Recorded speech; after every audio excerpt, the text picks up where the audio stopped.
Okay, good morning, good afternoon, good evening po sa lahat. Welcome to the 159th episode of Stop COVID webinar series brought to you by the University of the Philippines. Thank you for being part of our credible online community, and to all those who have just discovered us today, welcome po at sana po marami po kayong matutunan sa ating topic. Very important innovations po ang pag-uusapan po natin today. The convergence of cutting-edge technology and medical expertise has given rise to a multitude of revolutionary interventions in pulmonology and critical care, magmula po sa minimally invasive procedures offering shorter recovery times to precision-guided therapies that target the root causes of complex pulmonary conditions. Our webinar will tackle po what the knowledge and essentially the skills po needed to reshape clinical approaches. And we hope this will be helpful in streamlining workflows, enhancing patient satisfaction, and optimizing resource allocation in order to elevate the overall quality of care provided by healthcare institutions. I'm Dr. Raymond Francis Sarmiento, Director of National Telehealth Center, National Institutes of Health, University of the Philippines, Manila. Always a pleasure to be with all of you during our regular Friday, and always looking forward and pleased to have as my co-host our adjunct research faculty at the National Telehealth Center, Dr. Susie Pineda Mercado. Dr. Susie? Hi, good afternoon, Raymond. And I'd like to greet everyone who's joining us on the Zoom meeting, who are with us live. And for all of you who are also watching live streaming on TVUP YouTube channel, as well as the UP System Facebook page, TVUP Facebook page, and the Stop COVID Deaths Facebook page. And of course, all who are watching from TVUP Signal TV Channel 101.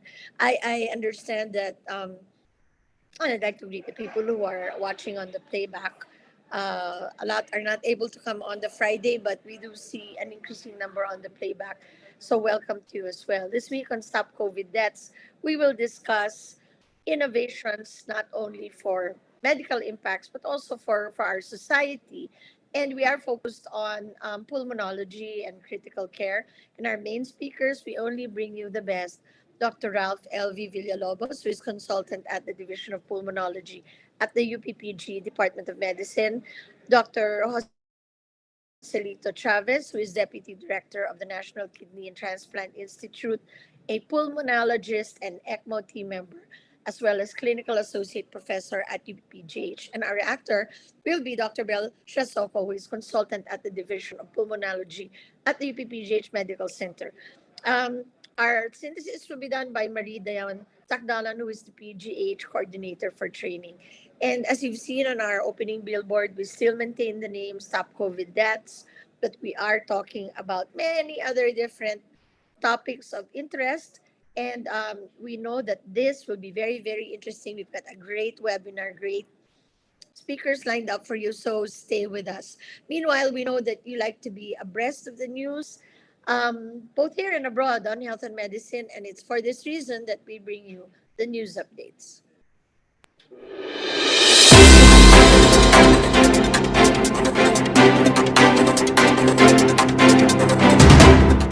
Okay, thank you so much, Dr. Susie. We have two news updates for today, and the first one has to deal with the use of ChatGPT, but not just ChatGPT that you know it's GPT-4 to analyze medical records of patients with extensive investigations and delayed diagnosis. So a study that was recently published in the Journal of American Medical Association Network Open, JAMA Network Open, that's the name of the journal, they found that the use of GPT-4 shows promise in enhancing disease diagnosis, and it is more accurate, mas okay po siya, it's better than clinicians alone, particularly when you're talking about primary and differential diagnosis. The model's ability, this large language model's ability is to analyze comprehensive medical information makes it valuable, particularly in low-income countries that may have limited access to specialist care and resources, as the researchers have noted. Okay? For our second news update for today, we are dealing with something that's closer to home, the Department of Health, Lung Center of the Philippines, and ASH Philippines. They launch what they call the Stop and Gain, a Quit and Win Tobacco Cessation Contest po. So the Department of Health, in partnership with the Lung Center of the Philippines and Action on Smoking and Health Philippines, kicked off the Stop and Gain a Quit and Win Tobacco Cessation Contest last August 8th at the DOH San Lazaro Compound in Rizal Avenue in Santa Cruz, Manila. Ito pong pinag-uusapan po natin na smoking cessation po, no? It is a contest open to all smokers and vapers. Kasama po vapers, not just yung traditional smokers nationwide who are willing to take the challenge to quit smoking or quit vaping and become smoke-free or vape-free.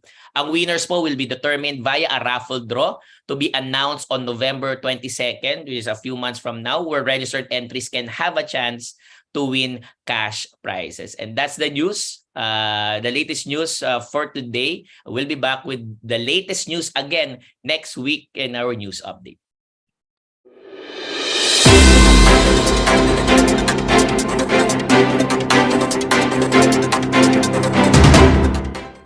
Thank you so much, TVUP. So we'll be coming in back to live broadcast, and part of it is just to have an idea po, no, and setting our discussion into context before we move on to learning more about the latest on interventional pulmonology and critical care innovations. And what I'm talking about is the person on the street video. Ito pong person on the street video, it's something that is produced by the TVUP team week in and week out. So we cannot thank the team enough for this one. And very, very welcome po in terms of the interviewees, what we learned from the interviewees from this week. And we hope you also learn from them during this very short video. The questions that we pose to them are as follows. Alam nyo po bang maaari kayong magkaroon po ng komplikasyon sa pulmon kung kayo ay lulusong sa baha? May kakilala po ba kayong na-ospital dahil sa paglusong sa baha? May kakilala ba kayong nagkaroon ng leptospirosis dahil sa paglusong sa baha? Alam nyo ba na kailangang malapatan ng lunas kapag nagkaroon ng komplikasyon sa pulmon dahil sa paglusong sa baha? At kailan po ninyo, sa tingin ninyo, kailangan magpakonsulta sa pulmonologist? Please watch this. Hindi ako masyadong familiar sa mga komplikasyon. Pero siguro sa mga kaso kung saan hanggang leeg yung baha, ay maaari nilang masinghot or mahigop yung baha, kaya pumapasok sa loob ng sistema ng tao. At yung mga bakterya na galing dun sa baha ay posible na magkaroon ng komplikasyon sa kanilang pulmon. Yun po, yung mga napapanood ko lang po sa YouTube na papalita na kapag umulan, umaha, tapos yun, may mga batang naglalaro o mga taong naglalakad na may sugat sa paa. Yun, kaya nagkakaroon sila ng virus. Dahil maraming bacteria and viruses na meron sa baha, especially yung drainage system natin dito sa Manila is not tama. Meron rin, may mga kamag-anak ako na nagkaroon ng leptospirosis nung dahil sa baha. Yes, may narinig especially sa mga news na i-inform na kung ano yung threat na meron sa baha. Siyempre naman, kung komplikasyon na agad yan o nakikita na natin na nagkakaroon ng karamdaman isang tao, dapat na talagang lapatan ng lunas para hindi na umabot or humantong sa kamatayan. Siguro po kapag yung may nararamdaman sa katawan na yun, kung maaari na magpakonsulta sa pulmonologist. Dapat na tayo magpakonsulta sa pulmonologist kapag nakikita na natin yung tao na nagkakaroon na ng simptomas tulad ng nahihirapan sa paghinga, hindi nawawalang lagnat, or kapag masyado nang lumalala yung sakit, para maiwasan na rin natin yung sobrang lala talaga na karamdaman at maisalba pa natin ang kanyang buhay. Siguro pag nagkaramdam ng mga symptoms or mga skin to skin yung sa baha. So if mayroong mga rashes or pangate, dapat magpakonsult sa doktor. Ang aking ipapayo sa kanila ay regular na magpa-check up para malaman natin kung meron ba talagang komplikasyon, at hanggat maaari at kung hindi naman kailangan ay huwag nang lumusong sa baha.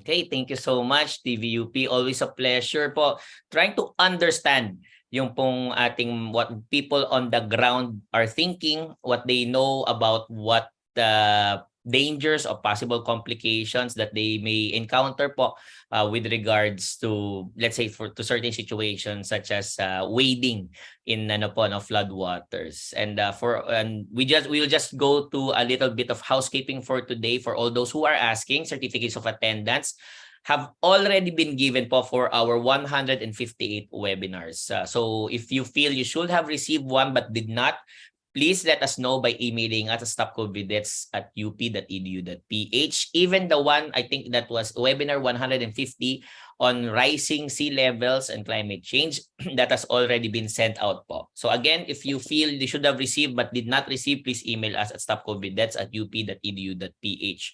Reminder, whatever name that you put in, that will always be what is shown in your certificates of attendance, and certificates of attendance will be given to those who have watched at least 50% of the webinar duration. For our webinar today, we'll be having a standard panel discussion format, and after our speakers have presented, this will be followed by our standard Q&A session. But before we delve into the webinar proper, we know everyone is very, very excited about our fun quiz.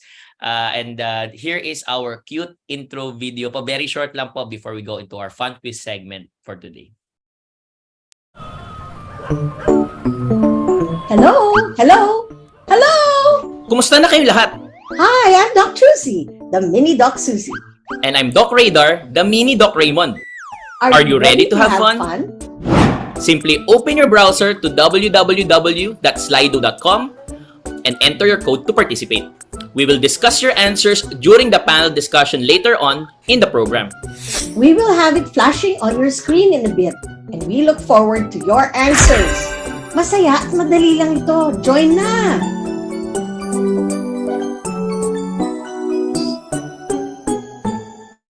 As Dr. Susie would like to say, it's very cute and very funny whenever we really try to see it each and every time. Okay, can we have on the screen the Slido po and our Zoom poll so that everyone can participate? Okay, we have the Zoom up already. Can we have the Slido up on the screen?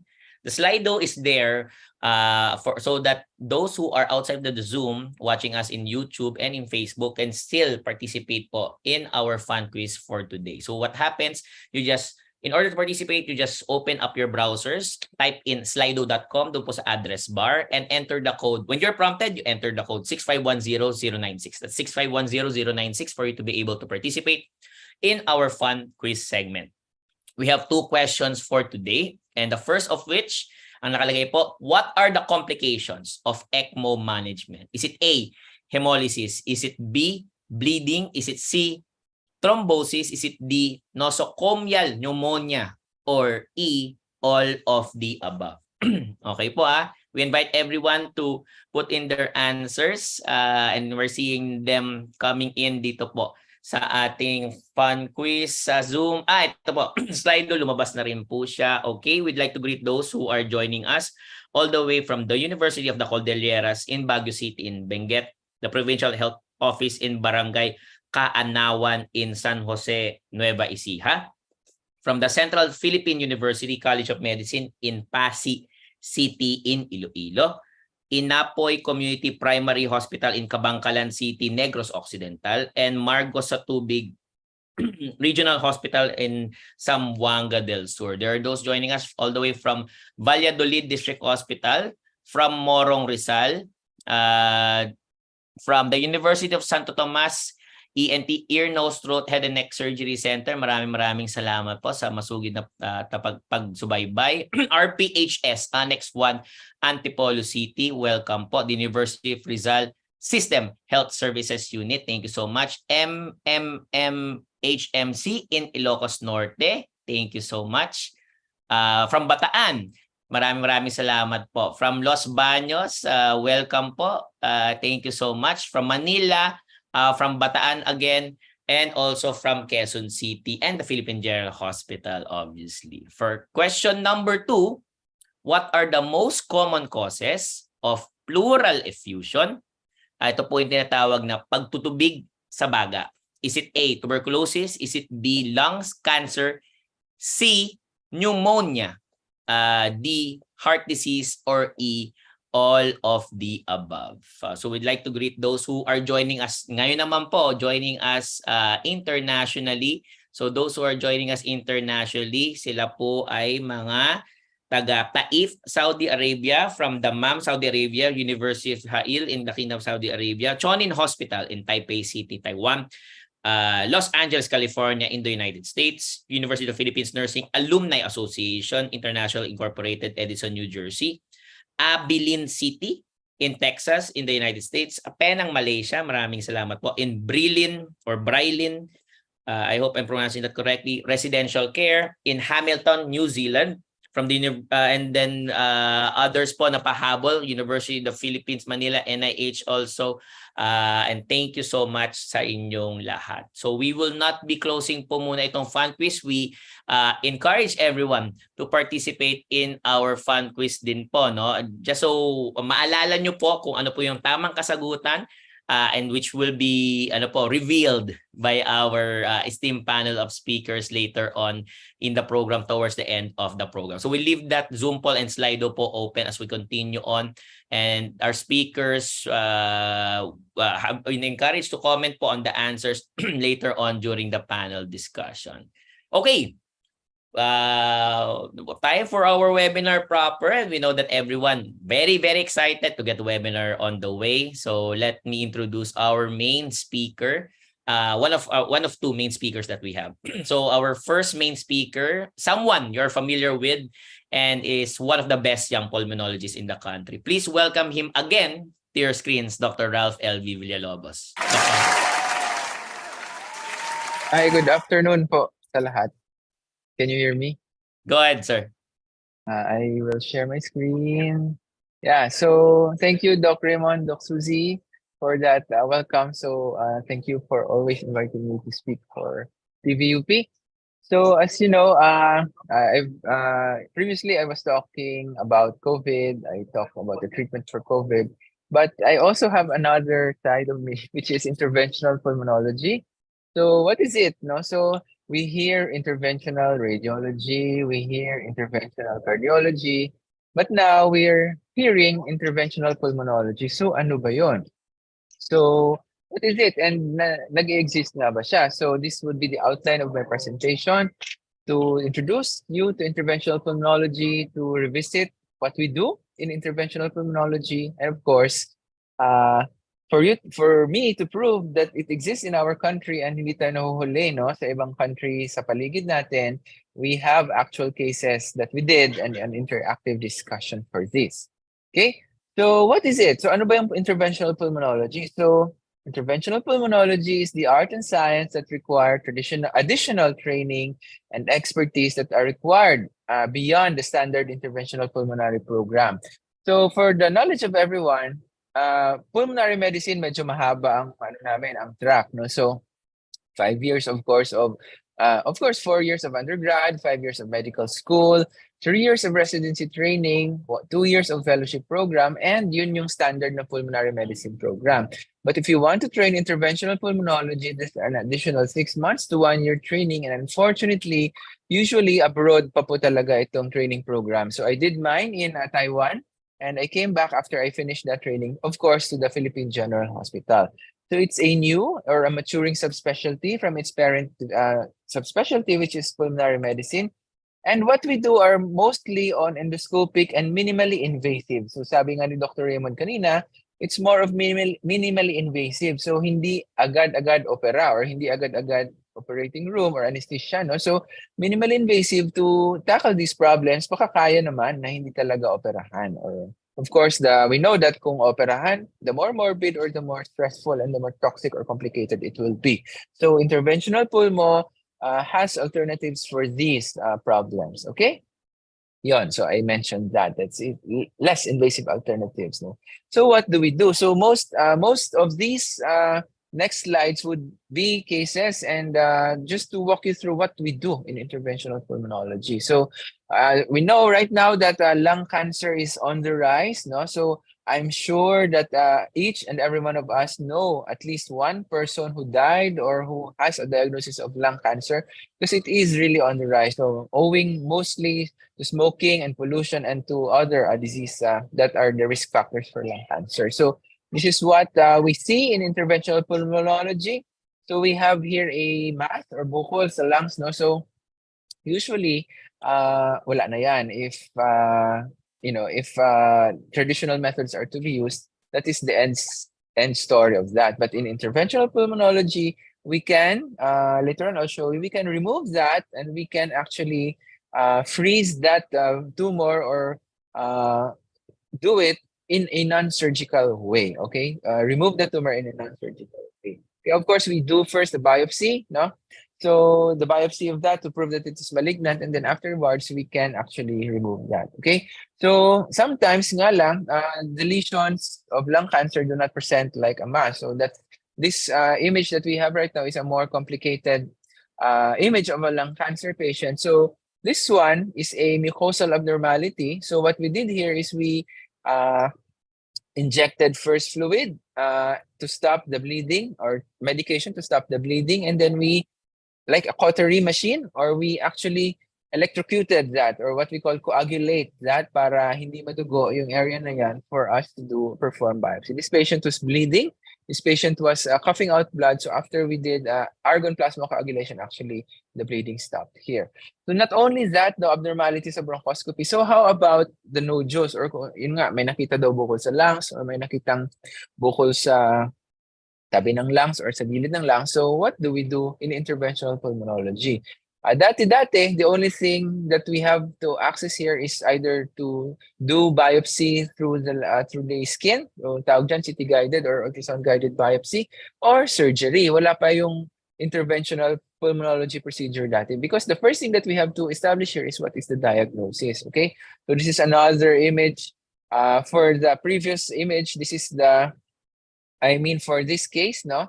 For this case, this is the image that we did when we performed bronchoscopy for these patients. Okay, so yun nga, the yield for biopsy, or yun nga, to get the diagnosis is actually higher kapag we do interventional pulmonary procedures, such as in the bronchial ultrasound. We have this is for me the bread and butter of interventional pulmonology, because this endobronchial ultrasound was invented actually with the aim to be one, minimally invasive, and number two, to be to detect lung cancer at its early stages, because later on I will show you there's a much big difference if we detect a malignancy or a cancer in the very early stage. Okay, so these are just the differences between the EBUS. This might be too technical, but the linear probe EBUS can diagnose. Dati when we have a bukol outside of the lung, sa gitna ng heart and the lung, we call that the mediastinum. Wala tayong choice nun kundi buksan, no? Or to open up and refer to our surgeon friends. But right now, we have the minimally invasive linear probe in the bronchial ultrasound. Papasok lang yung tube sa ilong, and then we get samples, or we sample that mass outside the lung, within the heart, between the heart and the lung, and the patient can go home on the same day. Yun yung advantage talaga nito. So on the same day, we can discharge the patient immediately. Okay? For radial probe EBUS, this one you can diagnose early stage of lung cancer. So this is an example of radial probe EBUS. This is the mass here, and we can see an image clearly that this is not this is a malignant nodule. And so na-detect nito na baka malignant ito or cancerous, natanggal yung bukol through surgical means. Okay, this is another picture of a radial endobronchial ultrasound. Also, there's a small bukol dito sa CT scan. We did endobronchial ultrasound there, and then we had to remove the nodule while it is at its early stage pa. Okay? So, and another example, kahit nagsisimula pa lang. So, this is the beauty with interventional pulmonology. So, kahit nagsisimula pa lang yung pag-form ng malignancy, no? Or nagsistart pa lang na mag-gather yung mga bukol na malignant or cancerous na bukol doon, we can actually sample it, and detect, probably this is already malignant, so we can intervene, we can get it at early stage. So not only for benign or cancerous lesions, pwede rin siya sa benign lesions. We can check if it is TB, but in some cases, minsan kasi the TB is, sabi nga nila, is the great great mimic. So for this case, akala namin it was TB because of the typical presentation on CT scan, but actually it is malignant or cancer then. So the good thing there is na detect siya at an early stage and the patient actually survived for a long time. Okay? So this is also an example of, yun nga, lulukohin tayo ng CT scan natin, no? So we can be misled with a CT scan na probably this is not cancerous, but we did pursue it with a biopsy and then nakita nga natin na cancerous and we had to intervene early on. So the bottom line for that is that the early detection and diagnosis of lung cancer, you know, from the probability that the person survives increases, no? Kung late mo na siya detect, less than 20% of them will survive in 5 years. But if you detect it early on and you had to intervene, you can actually increase the survival chances of that person to more than 80%. So that's very, very big. It's a very, very big, it's a very, very big window and a very, very big advantage. No? So, however, for these patients, unfortunately, lung cancer pa rin talaga, sortihan din, because most of the time, it really presents late. No? So these patients that I presented to you early on, yun yung mga naswertihan na hagip or na-detect or nakita through CT scan or through X-ray na may bukol pala. So, na-detect sila at an really early stage. Okay? So, this is our census at the Philippine General Hospital. This is pre-pandemic. So, peripheral pulmonary mass, ganyan karami. We treat a lot of pulmonary masses. No? So, 500, 600 patients and more than 1,000 patients per year come in for this complaint. Okay? So, this is before the interventional pulmonary medicine interventional pulmonary procedures were introduced. Ganito pa rin karami. The usual bronchoscopy and CT-guided biopsy, 300 to 350 per year. And the estimated yield is, quite good, 82 to 85%. And the most common complications would be bleeding and hypoxemia. So medyo maganda ang performance natin at the Philippine General Hospital. So this is just a comparison of the complications of CT-guided biopsy and transthoracic biopsy. So for bronchoscopic, yun nga yung interventional pulmonology, ganito yung complications niya. Halos 0 to less than 5%. No? So ito yung mga dati natin ginagawa. Yung mga ginagawa natin ngayon actually. Compared sa dating transthoracic biopsy, it's really associated with a lot of complications. So for me, I can say that the interventional pulmonary procedures did have alternatives for more options for diagnostics and of course therapeutics for lung cancer. Okay, so the bottom line here, this one is an example of us removing buccal or a tissue sa lungs. Ganito siya kalaki. So 1, 2, 3, 4 cm. So imagine niyo parang kalahati ng kalingkingan naka-stuck sa loob ng lungs. So that was performed by cryotherapy or kinuha siya through in-extract or kinuha siya ng bronchoscopy lang. This is not a surgical case. Mukha lang siya surgical, but we did do this in just a day case. No? So when we say day case, napauwi agad yung patient on the same day. Of course, staging lung cancer, I've mentioned that. Dati, if we have mass or buccal or kulane, opera yon outright or automatic. No? So, but for now, we have the IBUS nga, and the operation, it is actually really changed the landscape. No? So dati, wala tayong option but to do surgery for that. But now, we do this as the first choice for a diagnosis of lung cancer. Okay, so these are just numbers. So it just says that IBUS TBNA is comparable to surgery with the advantage, of course, less complications for these patients. Okay, so this is a map of the IBUS TBNA and the USFNA with the stage of lung cancer with mediastinal lymphadenopathy. Okay, so this is just a map on when we do endobronchial ultrasound for these patients. Okay, so so another take-home message for this is early lung cancer staging is potentially curative, no? So pwede talaga nating i-treat ang lung cancer dati kasi we have the idea na lung cancer yan, mamatay na siya. So no, that is already false because if we do detect it earlier, early lung cancer can be curative actually. So pag na-detect mo sila ng maaga. Okay? So to the second part of my talk actually would be on what we do in the other side naman. So that was a diagnostic part of interventional pulmonology. So now we do the therapeutic or kung ano yung ginagawa natin to relieve these patients with significant symptoms. No? So first is stenting. So kunyari may bukol or there's a bukol inside the lungs, and these patients who have cancers, sometimes hindi na sila makahinga, they cannot breathe normally because naiipit na yung lungs nila ng bukol. So we have a stent, or parang kung yung heart may stent para sa baradong ugat, yung lungs may stent din para sa baradong daanan ng hangin. So ganun din yung ginagawa yung option. So i-deploy mo, bubuksan mo siya, and then i-open at magbubukas yung daanan ng hangin. So imagine mo yung hindi makahinga na pasyente, lalagyan mo niyan. So very dramatic yung response dyan sa stent na yan. Okay, so these are examples. So A and B, before and after. So letter A, kita nyo wala na halos hangin na makakapasok dito. So you can imagine the dyspnea or hingal ng patient na to. But we have, this is not my case, but pag naglagay ng stent here sa silicone part, no, parang plastic or silicone stent, nagbukas talaga or nag-open talaga yung airway. So you can imagine the relief from that simple procedure. And this is a very minimally invasive procedure. Walang kailangan dito na pagbukas ng lungs or pagbukas ng chest, wala. So letter C and D, ganun din. Before is letter C and after is letter D. Pansinin nyo may bukol dito na nagbabara sa daanan ng hangin.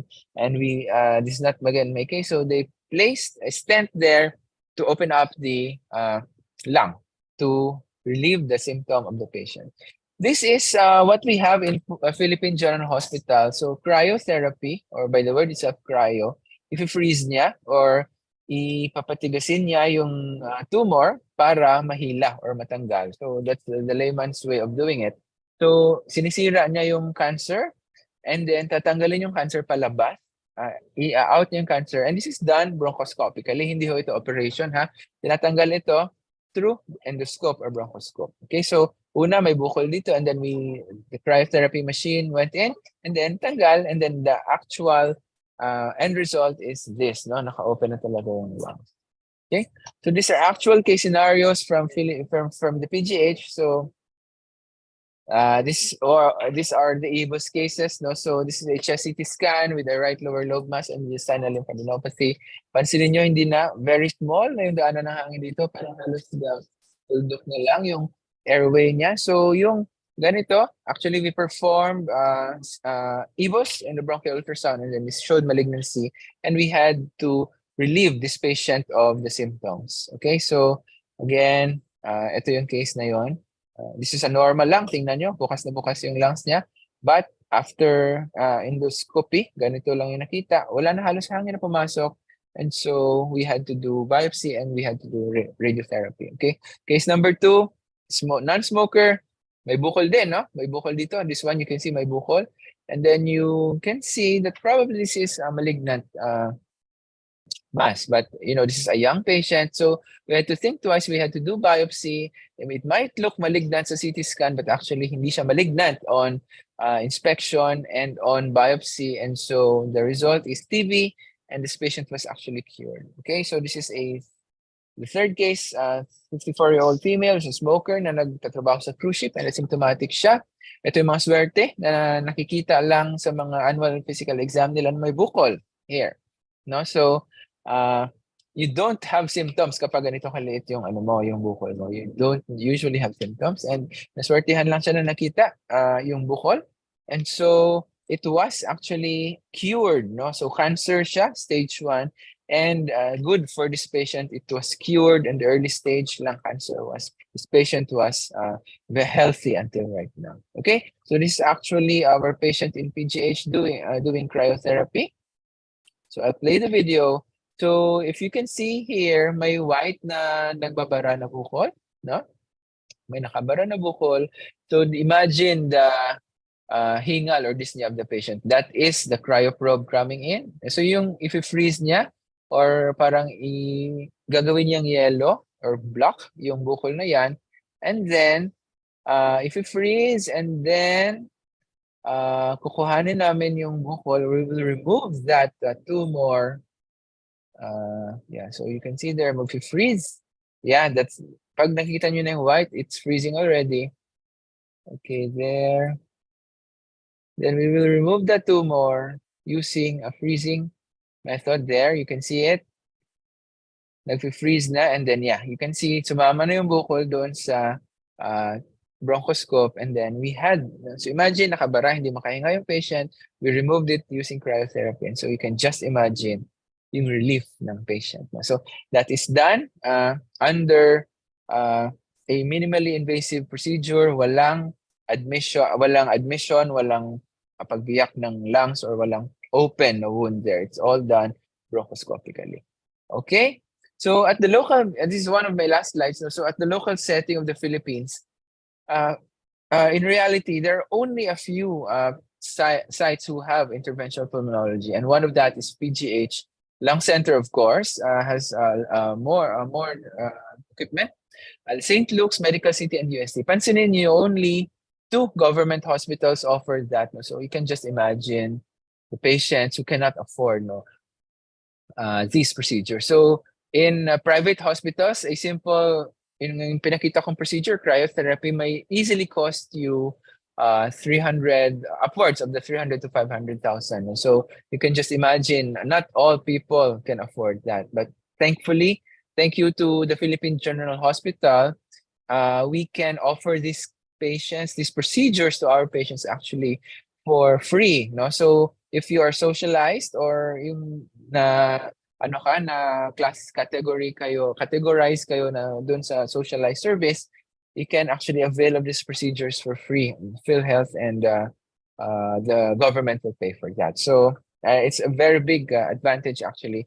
And you know, these 2 centers, the PGH and Lung Center, we are proud to say that the volume of the procedures are actually here.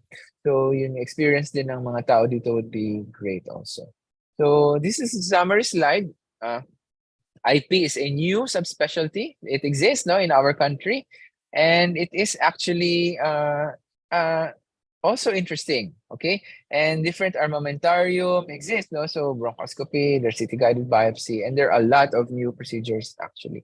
So it's rapidly expanding. The premise there is minimally invasive, of course, to decrease the risks of the procedure and to, of course, decrease complication rates also. And it is available here, so akala nyo sa TV lang yon or sa mga medical journals lang, but no, it is available and even in government hospitals. So sometimes my patients in other private institutions na-amaze sila sa PGH because I would actually bring them from the other institution that I practice to PGH, So magtataka sila, wow, yung Lung Hospital walang ganito, but PGH has. So that's, I think, pride for us here working for PGH and the government. So last, before I finish, I'd like to give you a interesting case. So you can type in the chat box, so you can guess what this object is stuck, in lungs of a 60-year-old patient. So imagine niyo, hangin yan. So dapat empty yan. Dapat hollow yan. May tube yan, napapasok yung hangin. But this one, stuck siya. So hindi makahinga yung patient because of this. So clue, kumakain yung patient. Kumakain yung patient before ito napasok sa lungs niya. So yun, isa ng clue dyan. Okay, so I'll play it. So this is the object there. That's the object there.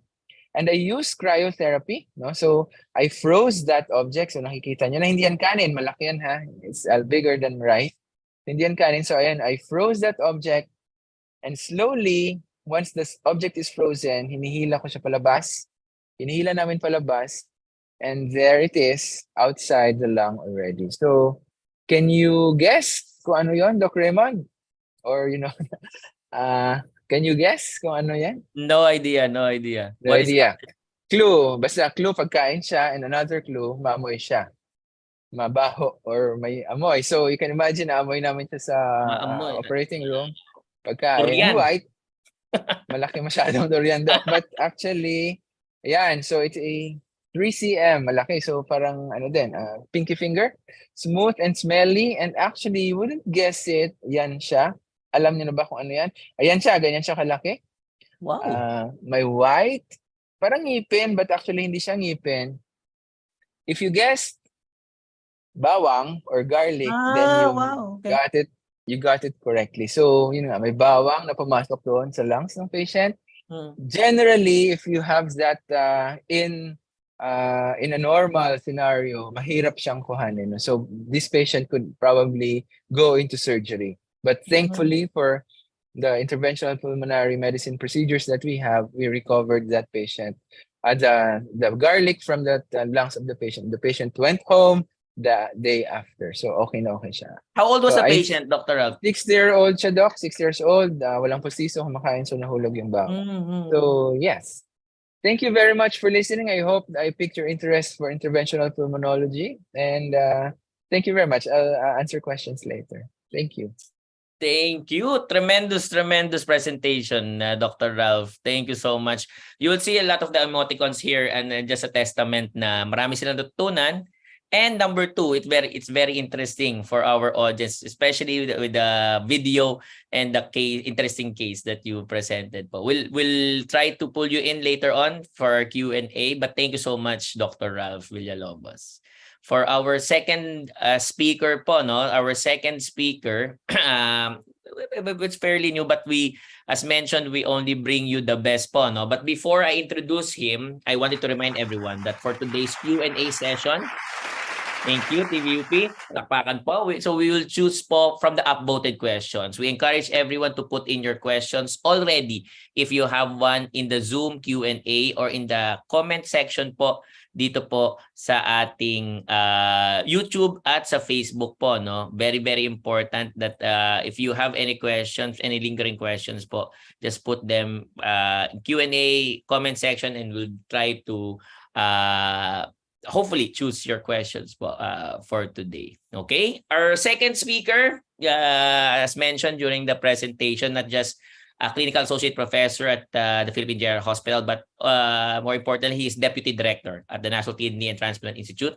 Also, a practicing pulmonologist and a member of the ECMO team. So please welcome to your screens po, Dr. Joselito Chavez. Dr. Boyet, welcome, sir.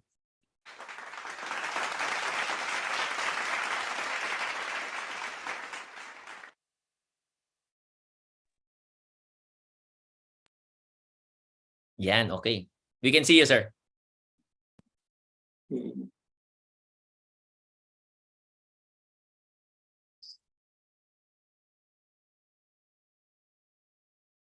Okay. Kita ba? Yes, sir. Yes, sir. Opo. Yes, You good are free afternoon. to share your screen for your presentation. Good afternoon, everyone. And thank you, Raymond. Thank you, Dr. Susie. And thank you for the organizers. Thank you for inviting me and allowing me to share with you some basic concepts about ECMO, ECMO, and some of our experiences in the management of patients using this advanced technology. And I would say something that we innovated, how it can be used in our local setting.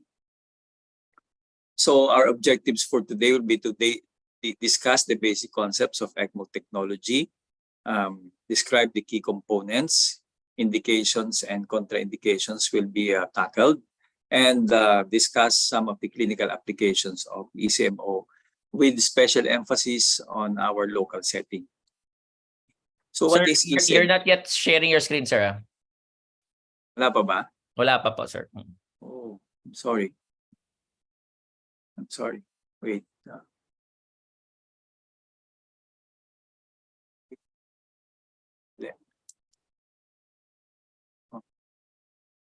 Here's screen.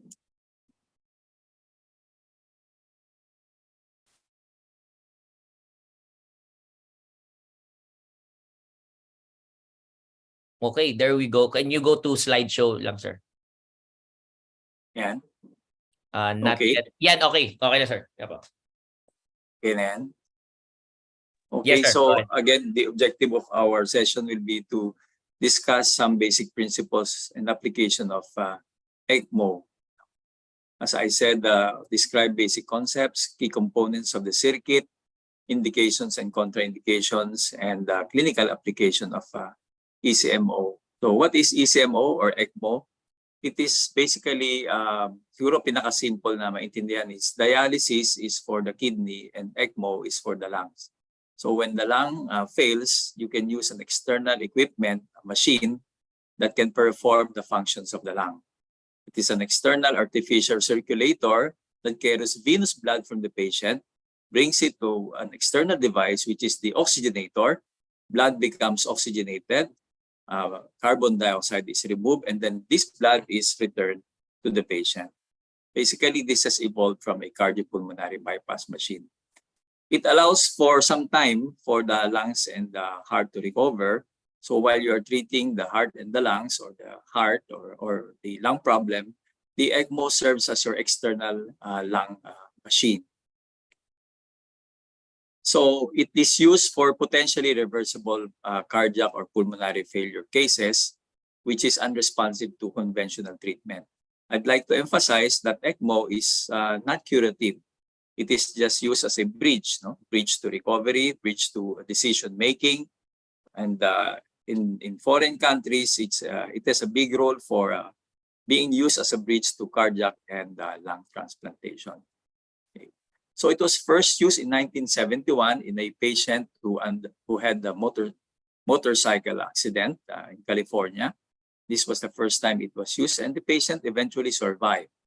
A few years after, it was used on a neonate who had meconium aspiration, and the infant survived, and she was baptized as Esperanza, which means hope. And she grew up to be a very beautiful lady. So more than for the last since 1990, more than 15,000 to 18,000 patients have been placed on ECMO or ECMO machine.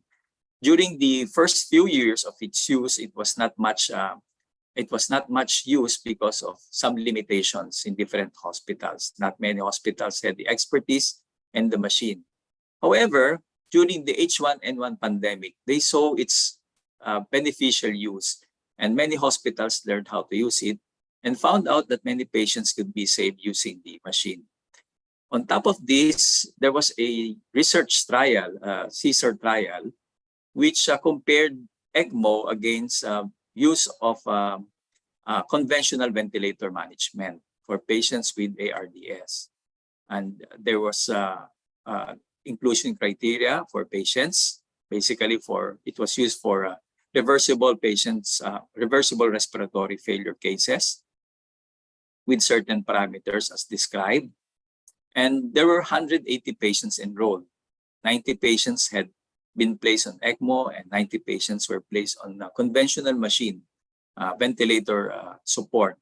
And the result was that 57 out of 90, or 63% of patients, against 47% patients on mechanical ventilation, had better survival. So it was shown that survival was better using the ECMO machine in this study. And also using the machine, it showed that the trend was that there was decreased deaths before 6 months among patients placed on ECMO compared to patients on ventilator management. Okay. So this is how the ECMO appears. Basically, how the machine operates. You have the machine, and you have 2 cannulas connected to the patient. Then the circuit is connected to the cannulas. Blood is removed from the patient. A fraction of the blood is removed from the patient. It goes to the machine. It becomes oxygenated through an oxygenator. Carbon dioxide is removed, and it is returned back to the patient. So this is the oxygenator. As blood flows here from a pump, oxygen is added and carbon dioxide is removed. And the oxygenation and carbon dioxide removal is controlled by an oxygen blender and sweep gas like this one. So it's similar to that in anesthesia machine. So this is the most important part of the machine, the membrane oxygenator. There are 2 chambers. One chamber, you have the gas flowing, and the other chamber, the blood flowing. And it is divided by allo fibers, microporous polymethylpentene fibers, and gas exchange happens in these chambers. Okay, so oxygen is added, and carbon dioxide is removed, and once oxygenated and once carbon dioxide is removed, blood is brought back to the patient. So this is the oxygen blender and the sweep gas. This is the console of the machine. You can see the venous saturation. You can see the temperature. You can see also the hemoglobin. So it can display many parameters. The flow, okay, the flow, which is very important and controls the flow of blood across the machine. Okay? And then this is the oxygenator. From one side, blood goes in, and from the other side, blood goes out and goes back to the patient. So how does it work? There are important physiologic principles. Okay? So important in ECMO physiology is oxygen delivery. So oxygen delivery is dependent on cardiac output and oxygen content of the blood. Oxygen content of the blood depends on the hemoglobin of the patient and the arterial oxygen tension as well as the saturation. VO2, on the other hand, is oxygen delivery or oxygen consumption. Sorry, this is oxygen consumption, and VO2 is oxygen delivery. Oxygen consumption happens at the periphery. It is the oxygen consumption in a normal individual is about 120 cc per minute per meter square, and it increases during periods of increased work, sepsis, and increased basal metabolic rate. Oxygen delivery, on the other hand, is about 600 cc per minute per meter square. So the ratio of delivery of oxygen to oxygen consumption is about 5:1 in a normal individual. So oxygen consumption is at the periphery. It is increased in sepsis, increase in basal metabolic rate, or increased work. Okay? And oxygen is delivered to the periphery by way of the arteries containing the oxygenated blood. Oxygenated blood depends on hemoglobin, saturation of the blood, and the arterial oxygen tension. So basically, what's the function of ECMO? ECMO brings the ratio back to 5:1. So that's the normal. So if the ratio if the ratio is 5:1, then you have a good delivery ratio against the consumption. However, during periods of sepsis or increased basal metabolic rate or heart and lung failure, the delivery of oxygen to the periphery may decrease. And there is a critical point when the ratio becomes very low. Example, the ratio is 2:1. And in this case, the oxygen consumption is not enough to sustain aerobic metabolism. And therefore, it converts to anaerobic metabolism and lactate is produced. So the ratio of 2:1 is crucial. More than 2:1 maintains aerobic metabolism in the tissues, and there is no lactate production. So the function of ECMO is to maintain as close as possible the ratio of oxygen delivery to oxygen consumption to 5:1. So there are two modes of cannulation in ECMO, the VV ECMO or veno-venous ECMO, which is used for respiratory support among patients with respiratory failure, and the VA ECMO or the veno-arterial ECMO, which is used for patients with cardiac and respiratory failure. Okay. So for VV ECMO, blood is drawn from the patient, either from the femoral vein, okay, and then can be returned to the jugular vein. It can be drained from the femoral vein and returned to the femoral vein into the right atrium, okay? Or there is a single cannula where there are two ports, blood is drained and returned back to the same cannula in a different port near the right atrium. So the oxygenated blood is returned always close to the right atrium. Okay. In VA ECMO, blood is also drawn to from the patient, then brought back to the oxygenator, but is brought back to the patient via an artery. So that's a veno-arterial ECMO. So you can place it back via the femoral artery, via the axillary artery, or via the carotid arteries. Or you can have a central cannulation and return flow is via the aorta, the ascending aorta. So for VV ECMO, that's for respiratory failure. VA ECMO is for cardiorespiratory failure.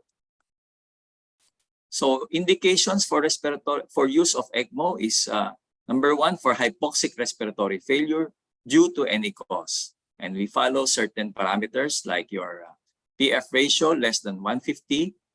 Okay? If FiO2 is 90% or more, so we consider use of ECMO together with the parameter of Mori score of 2:3. It is indicated for patients with PF ratio less than 100 on FiO2 of 90% and a Mori score of 3 to 4, okay, despite optimal care for 6 hours or more. So what is Mori score? It is composed of several variables, and scoring is done. Okay. We add the scores and then divide it by 4, and then we consider use of ECMO if the score is about 2.5 or more here. So we consider presence of ARDS. Okay. Other indications: carbon dioxide retention, severe air leaks, need for intubation in a patient on transplant list, and immediate cardiac or respiratory collapse like pulmonary embolism, blocked airways, or unresponsive to optimal care. Okay. In heart failure, we can use ECMO for cardiogenic shock, myocardial infarction, myocarditis, peripartal cardiomyopathy, decompensated chronic heart failure, or post-cardiotomy shock. There are no absolute contraindications, only relative contraindications like use of ventilator for more than 7 days. Probably the patient will not respond anymore. Major pharmacologic immunosuppression like absolute neutrophil count of less than 400, brain hemorrhage that is recent or expanding, non-recoverable comorbidity such as major CNS damage or terminal malignancy, and increasing age. So these are only relative contraindications. During ECMO management, patient is brought to the intensive care unit, placed continuously on mechanical ventilation. If there is heart failure, they may be placed on ventricular assist device or IABP. They will be on hemodialysis if there is kidney failure. So management of other systems continue. Okay, they will be sedated using rocuronium, tracurium, fentanyl, and midazolam. Okay, and there is continuous anticoagulation with heparin to prevent thrombosis or clotting. And usually they will need continuous blood transfusion. There are ethical considerations though. If the patients do not show any hope of healthy survival in cardiac failure, for example, 3 to 5 days of cardiac function, in lung failure, more than 2 weeks of no lung function, then termination of ECMO can be considered. But this is on a case-to-case basis because some patients may last for more than 6 months on ECMO and may still show some improvement later on. So this is how it appears in an actual patient. Blood is drawn from the patient. A fraction of the blood is drawn, goes to the machine, is oxygenated, and goes back to the patient. In this case, via a femoral vein. Okay, this is red, which signifies that it is arterialized blood, okay, oxygenated blood. And goes back to the patient already oxygenated and carbon dioxide has been removed. This is the oxygenated blood and the oxygenated blood. So the blue, the dark red is the oxygenated and the bright red is oxygenated. Example of ABG values pre and post ECMO. So pH 6.9, PO2 78, PCO2 112. After 30 minutes, CO2 is already down to 43, PO2 is up 115, and pH has improved. Okay, in severe ARDS, this should be the picture, okay? And you have something like low PO2 and elevated PCO2 in ABG. After 30 minutes, you see already an improvement, PO2 jumps, PCO2 may remain the same depending on the adjustment of the machine. Another example, this is actual case. You have this in the telemetry monitor. This is the PO2 of the patient before ECMO.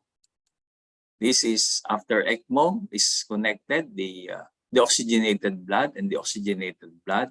And after about 15 to 30 minutes, this is the actual picture. Heart rate has gone down, PO2 has gone up. Blood pressure has improved. Adverse effects of ECMO include your hematologic complications and infectious complications. Hematologic complications include hemolysis, bleeding, and thrombosis. It can happen like so. You have bleeding in different suture sites or surgical sites, GI bleeding, hemoptysis, or the sites where the cannula was inserted. After the patient stabilizes or recovers, as shown in good CO2 elimination, good oxygenation, and compliance of the lungs, then you can wean off the patient from ECMO. And we follow certain parameters before we wean off the patient from ECMO. We maintain the ventilator, however. There are several hospitals in the Philippines that would have this machine. In Mindanao, in Metro Manila, you have Medical City, Quirino Memorial Hospital, St. Luke's, Quezon City, St. Luke's BGC, Asian Hospital, Makati Medical Center. Baguio General is in the north. Bicol is at the region of Bicol region in Naga. Vicente Soto is in Cebu. PGH has ECMO. Heart Center has ECMO. Lung Center has ECMO. And NKTI has ECMO. Notice that not that many hospitals would have ECMO, and only 1 or 2 or 3 machines at the most. The reason is because the machine is very expensive. It's about 8.5 to 9.5 million. And the initial cost is about 800 to 900,000 once you connect the patient to ECMO. I'd like to highlight the NKTI experience because this is much of the experience that I've had on ECMO, and to date, since June 2018, we've done about 52 runs of VV ECMO, all VV ECMO, which means we dealt with respiratory failure patients. Of the 52 patients, 3 had ARDS, but I'd like to highlight the 49 patients of VV ECMO. And these 49 patients are patients with leptospirosis. And 41 out of 49 survived using the ECMO. So as you know, leptospirosis is very common, especially during flooding. It is usually complicated by involving other organs like the kidneys, the liver, but the bad complication is that of pulmonary hemorrhage or pulmonary complications. Why? Because once the lung is involved, like pulmonary hemorrhage or ARDS, 85% of the time they will expire or they will die. So worldwide, less than, in different countries combined, less than 20 patients have been reported using ECMO for leptospirosis. In the Philippines, we've done it for 49 patients.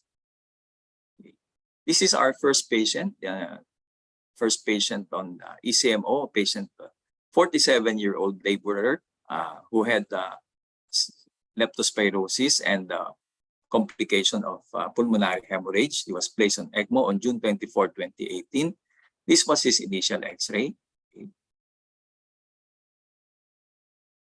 And after ECMO, after 6 days of ECMO, the patient had this X-ray.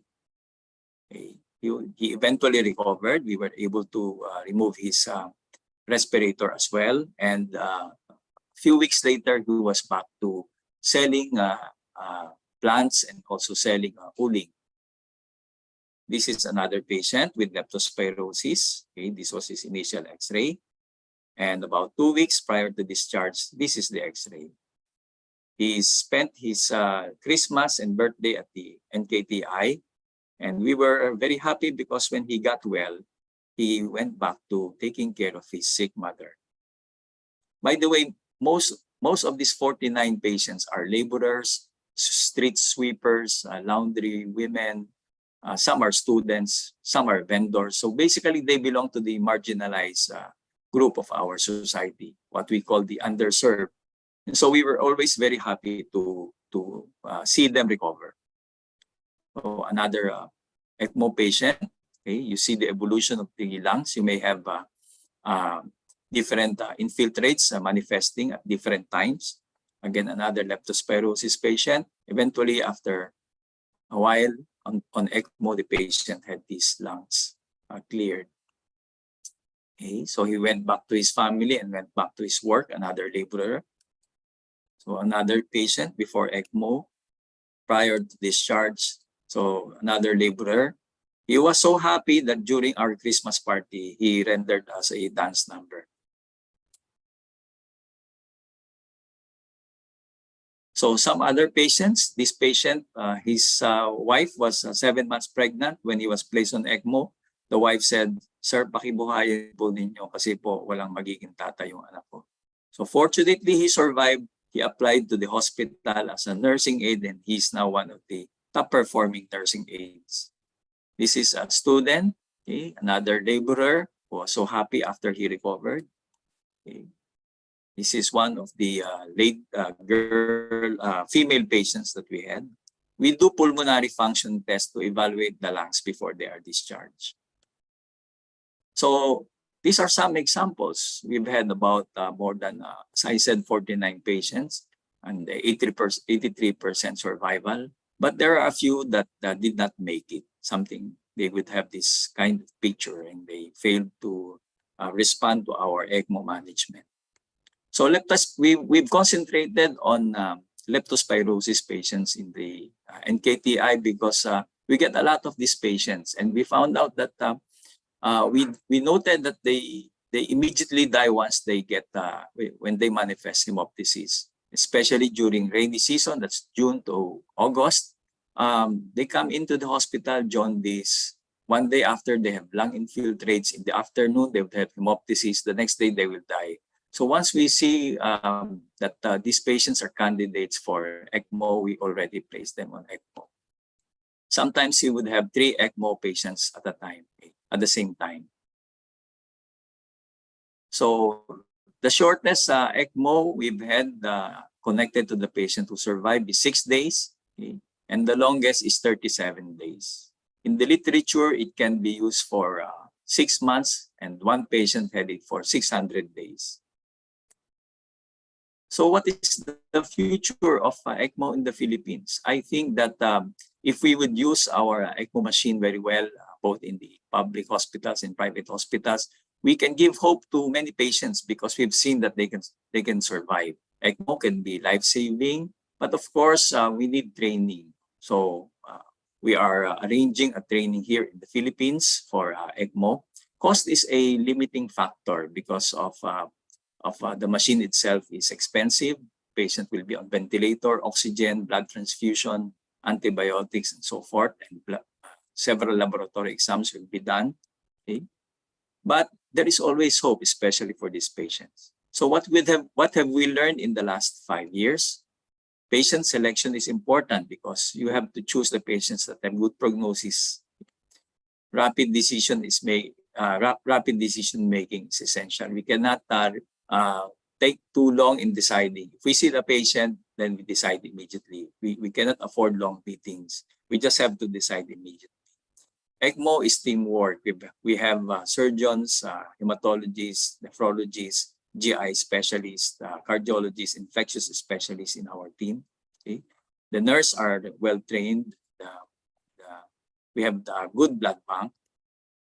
Perseverance is key. We are awake 24/7. We maintain a Viber group once we have ECMO, and we say that we are happy to say that at the NKTI, once we have an ECMO patient, consultants on board are the ones managing the patient.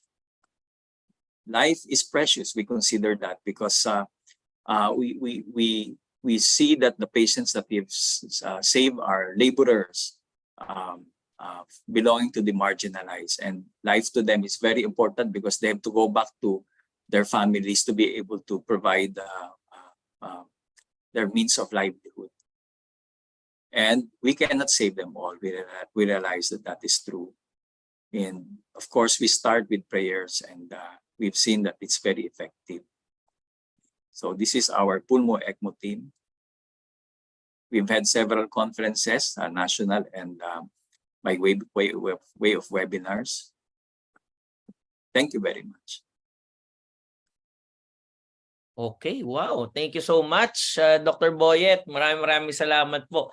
I thought I knew a little bit about ECMO, but mas konti lang pala talaga. It's really an interesting thing, and a lot of teamwork gets into play for you to be able to take care of patients. Thank you so much for the work that you do, Dr. Thank you. Boyet, and we'll call you in during the Q&A, sir. Okay, for our last speaker for today, who will be reacting to the presentations presented to us by Dr. Villalobos and Dr. Chavez. She is a pulmonology consultant at the UPPGH. Please welcome to your screens, Dr. Bel Siasoko. Good afternoon to everyone, and thank you to Drs. Raymond and Susie and to the TVUP team for the invitation. Medyo mahirapan ako mag-start kasi I was so impressed by the two presentations. Na-overwhelmed talaga ako. Pero while listening to the expert speakers, several thoughts were running through my mind. No? So kunyari, una yung kay Ralph na interventional pulmo.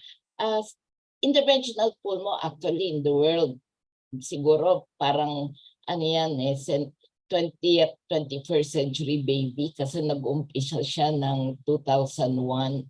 And if you will look at the timeline of pulmonary developments, kunyari mechanical ventilators, 1800s pa yan and pulmonology as a specialty itself sort of like came into its own in the 1950s.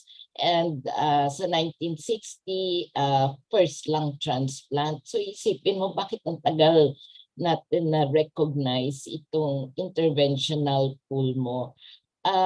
Siguro, one thought for me was there was some resistance to interventional pulmo. And funny, most of the, not most, but some of the reactions did not come from the surgical sector when the initial thought was, oh, we might be going into surgical turf. Hindi naman surgeons ang pulmonologists. Pero hopefully, and the other one was when patients hear about interventional pulmo, medyo nasisindak sila, natatakot sila kasi talagang there will be foreign objects placed in the body and they view it more as a surgical intervention. Pero hopefully with more knowledge, more use, IP will become less scary or less daunting to patients. So having said that, I think interventional pulmo really has a place. Ralph was mentioning there are several procedures more than the cryo, more than biopsies that are, or more than rigid bronchoscopies, a lot of procedures beyond that. I like to think of internal medicine as a problem solver specialty and pulmonology as a problem solving in lung problems. And I always tell the students, when patients come to us with a complaint, we have to zero in on the cause and understand the disease pathophysiology. Once we have done that, then we can refer back to our books for the management. It really has to be in that order, diagnosed first and managed. IP facilitates diagnosis. The slight difference between IP through the years is that with expanding knowledge, through the decades, with expanding knowledge, more disease conditions have surfaced. So yung mga konti lang dati ngayon, ang dami na. And more questions have been posed for the diagnostician to answer. Unfortunately, the one constant and subsequently the constraint has been that time has become more and more limited during which to get the answers to the many questions of the many diseases. So in the diagnostic arena, some diseases may progress at a very rapid pace that we have to find means to diagnose in order for us to be one or more steps ahead of the disease. And maraming kondisyon na pwedeng gamitan ng IP maliban sa lung cancer or extraction of foreign bodies, as Ralph was mentioning. And this will facilitate, again, like I said, rapid solution to problems that in the past might have cost us weeks or even months to solve, by which time palala ng palala yung conditions of the patients. I have to say that, but I also have to say that not all pulmonary problems need interventions. And those that do not need, but those that do need the interventions can now avail of the interventions. It's fortunately in centers like the Lung Center and PGH, medyo the cost can be lessened if ever. It's very daunting yung sinabi ni Ralph na early diagnosis of lung cancer via EBUS jumps from 20 to 80%. The prognosis, the morbidity drops markedly. And impressive yung biglang bukas ng daan ng hangin, tanggal ng bara, gawa ng garlic. Pero kung meron man, it's very dramatic and really very impressive. Pero just as a precautionary note for me, no, parang the panoramic view of our profession. Kaya ng mechanical ventilators in the past and diagnostics now like interventional pulmo, focused view yan eh. It's one aspect lang. And though dramatic and very specialized, the novelty of new medical machines and the excitement of 21st century technology as introduced in interventional pulmo, I do not think we should lose sight of the reason for our existence as physicians, as professionals. We have to look at our patient, and we as doctors are the first contact for many in the field. And that's why I agreed I agree very much to the presentation now of modern techniques, very daunting, and also that the doctors will be aware that they exist. Pero the looking at the patients, we explain to the patients, we help them understand, we clarify their apprehensions. Kasi marami nga ang tingin nila parang pagkagawin yan, baka mas lalala yung sakit, yung ganon. And so this is our role as physicians who are not interventionalists. We know when to refer, and we can use the patient's preferences as the lighthouse that guides our professional discussions with the patient. For me, that preserves the, kumbaga, the nobility of being physicians. So for me, yan ang tingin ko sa IP. There is a role, there is a very big role. We should choose our patients and we should talk to the patients. A little snippet na lang for ECMO. So ECMO has been around since the 1970s, so that's almost like 50 years. And right now, I think maraming nagagamitan worldwide, mostly neonates, pero the awareness in terms of use in adults is growing. Lepto is one of the conditions. Cardiac, many institutions use it for cardiac to tide patients over. Awareness is for severely ill patients. Generally, as parang kakabit ng cardiopulmonary resuscitation, nandun na yun sa area na yun.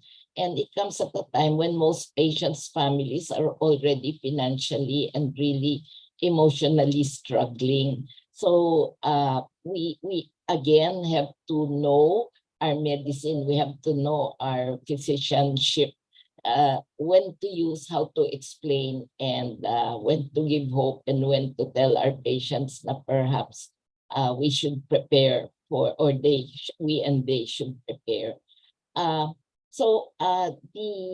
There are many risks and complications of ECMO, but again, it offers hope. I'm very happy about the first story of Dr. Chavez and the baby that was named Esperanza. And people can stay on ECMO, as Boyd was saying, anywhere from days to weeks, or sometimes even months. And as you know, the longer they stay on that, the more the zeros and the pesos keep increasing. So although the machine and the intervention is available in some government institutions, baka that is the limiting factor. And one thing is that, again, to remind what Dr. Chavez was saying, that ECMO is for potentially reversible conditions. It's really for severe patients, but the condition is reversible. Talagang paraan siya ng pag-asa. And we need to remember, it's not meant for people who have no hope of recovery. We have to quantify buying time for the patients. And the doctor is the best person to assess the patient's condition and to bridge the misunderstandings and to clarify the apprehensions of the families. I think, again, non-ECMO physicians, they have a role also. I think it's part of the dedicated team, not only in the hospital, but in patient care, from the time that the patient presents with the problem, the time that the patient goes through ECMO, and after the physician or the physician of the family, the physician of the patient plays a really critical role. For me, we look at the modern technologies and the modern interventions, and then figure out our role, how to make our patients and the family and the whole community perhaps aware of the partakers in the patient's care. So I thank again Drs. Chavez and Villalobos for their very, very valuable insights and learnings. I always learn from the two of them. And thank you, TVUT, for again the invitation. Thank you. Okay, thank you so much. You're on mute, Dr. Susie. I can't hear you. Sorry. But thank you so much, Dr. Abel. I'm not on mute. Yan, okay. Okay, so thank you very much, Dr. Bel Shasoko from the Philippine General Hospital. And we'd also like to thank our two resource persons. My goodness, what amazing presentations. I'm sure you have a lot of questions. But Raymond, this again is another webinar that we're gonna watch again tonight, right? So maraming salamat po sa inyong lahat. Thank you so much. So Raymond, we're gonna take a quick break. You wanna take that? Yeah, go ahead. For our public service announcement. What happened to Raymond? Raymond, are you there? Sorry, I'm on mute. So thank you so much, okay. Thank you so much, Dr. Susie. So while we're doing our shift to our special public service announcement, we'll ask our speakers, Dr. Villalobos, Dr. Chavez, and Dr. Shasoko, to open up their videos and prepare for our Q&A as we go on to our PSA for today. O sige na, anak. Parang kagat lang ng langgam. Kantik o yung kumikiliti lang? Ito naman, parang hindi ka pa nababakunahan dati. Akala ko pa naman, brave girl ka. Nakakahiya na kay Doc. Okay lang po, nanay. Ay, ang cute naman ng shirt mo. Favorite color ko rin yan. Doc, favorite ko rin po ang color nito. Pero ayoko po ng red hunting. Masakit kumagat at takot rin po ako sa blood. Magtutugo po ba ako sa bakuna? Ah, hindi. Walang dugo sa bakuna. Konting pisil lang, tapos na. Kakasugat ba ako, Doc? Hindi ka magkakasugat. Lalagyan lang natin ng plaster pagkatapos para safe. Di ba nabakunahan ka na rin ng contra measles at chickenpox dati? Parang ganun lang din ang bakuna para sa COVID-19. Natatakot pa rin ako, Doc. Alam mo ang secret sa pagiging brave. Hindi ibig sabihin na wala kang kinatatakutan. Kundi, kahit natatakot ka, hinaharap mo pa rin ito. Okay. Ready na po ako, Doc. Una, pupunasan ko muna ng bulak na may alkohol ang braso mo. Okay? Tapos, mabilis lang na konting... Ayos! Tapos! Tapos na, anak.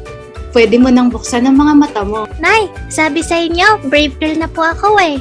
O, heto ang prize para sa'yo, ha? Wow! Bagay sa shirt mo. That's the color of bravery.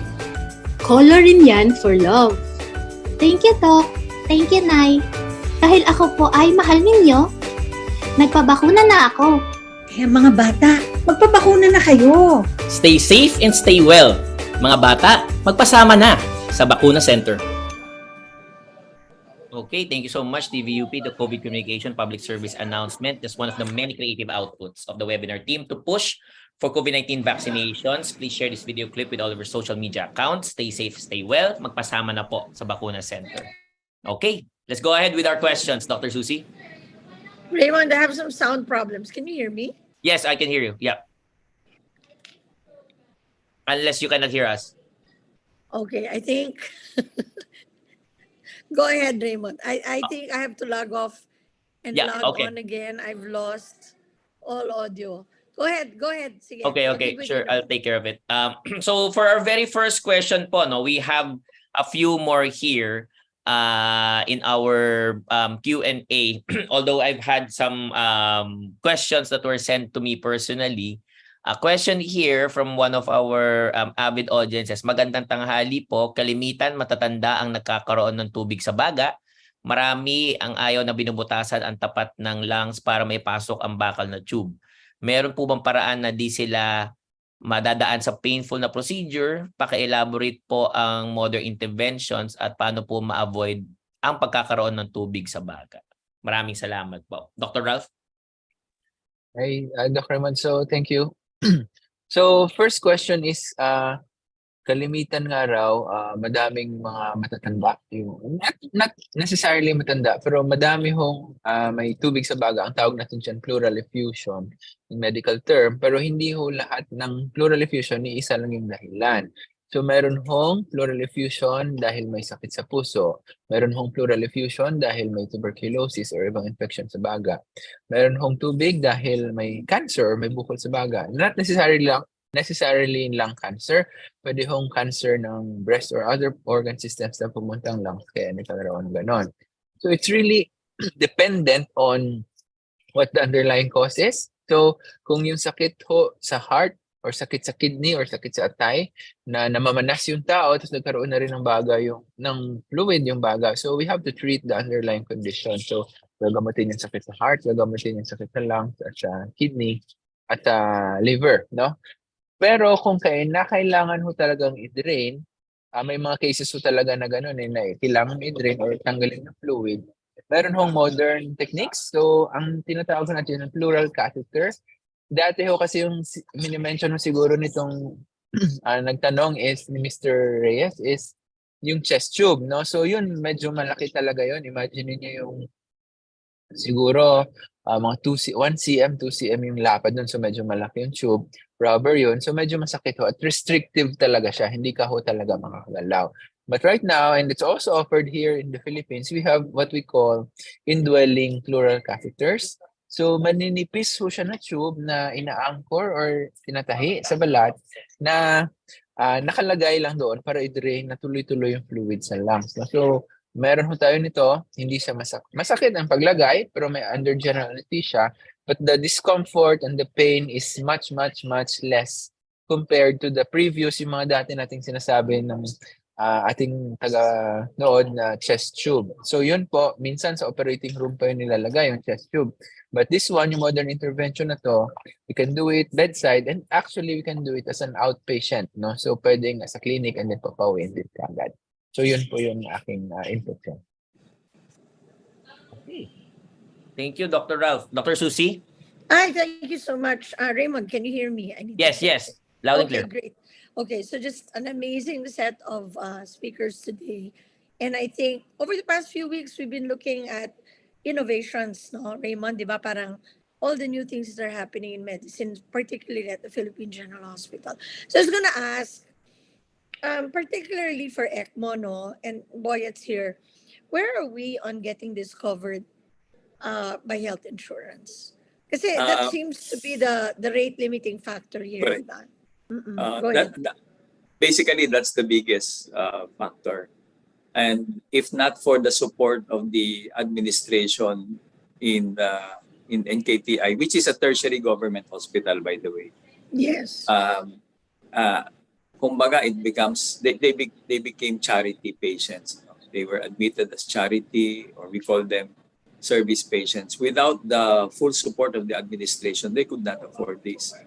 Yes. So we presented this yung health technology assessment, and then unfortunately hindi nila kinagat. They thought that this was not parang siguro the time has not yet come where support will be full. Parang anong nangyari, if you get pneumonia, the coverage will just be for pneumonia. So really Oo nga. no Yeah, no that's so such sad. thing no such thing as ECMO coverage, no. Hindi katulad ng mga kidney transplant, you have Z package, Right. sa mga breast merong mga package. So what happens is ano na lang nagiging quantified free service, ano yung QFS, o kaya yung parang sinusupport na lang ng hospital. And I hope that the day will come na they will realize that PhilHealth or health technology assessment will give full support. You know, Susie, what this is very close to my heart kasi of yung leptospirosis patients na yun, more than 40 patients, they're laborers, Susie. Yes. Yes. Laborers, vendors, mga nakatira sa ilalim Yes. ng tulay. Yes. If you listen to the stories, maiiyak ka talaga. And then, what talagang mamamatay na sila, and yet they are young, they are working, belong to the working class, they belong to the marginalized group. Yung bang luging-lugi na, no? Sila pa yung nagkasakit, sila pa yung walang ibabayan. Yes. So, Yes. the hospital gave full support talaga. And sana makita yun ng PhilHealth, sana makita yun ng health technology assessment ng DOH. Kasi I think while in economics of ECMO, it's really expensive. Even abroad, that's about $25,000 to $50,000 one course. But if we use it, let's say, selectively, for example, for these ECMO patients, the computation is not just the cost itself, but putting them back to the community, Yes. making Of them course. work again, becoming Of course. productive members of society. Of course. And they go back without maintenance medications. Wala sila yung kamo nung natuklasan may high blood, habang buhay na yung high blood medicine. Nung matuklasan na may diabetes, habang buhay na yung diabetes. Ito parang once you are able to tide them over, they go back to work.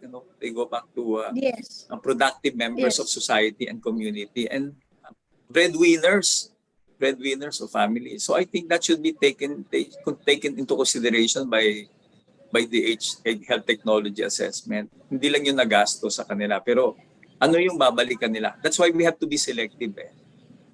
Hindi pwede yung irreversible damage. Oo. I'm with you, Doc Boyet, no? Kasi parang feeling ko, you're looking at a small base of people who come to you at NKTI, but leptospirosis throughout the country will be increasing given the flooding, the climate issues, and all of that. Yeah.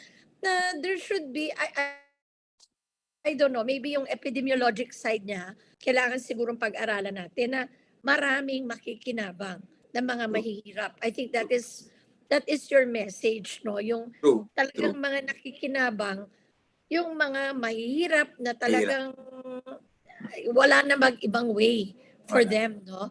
So I think this is something we should continue to advocate for. I think as I said, I think we probably have thousands of patients Actually, out there. Yeah.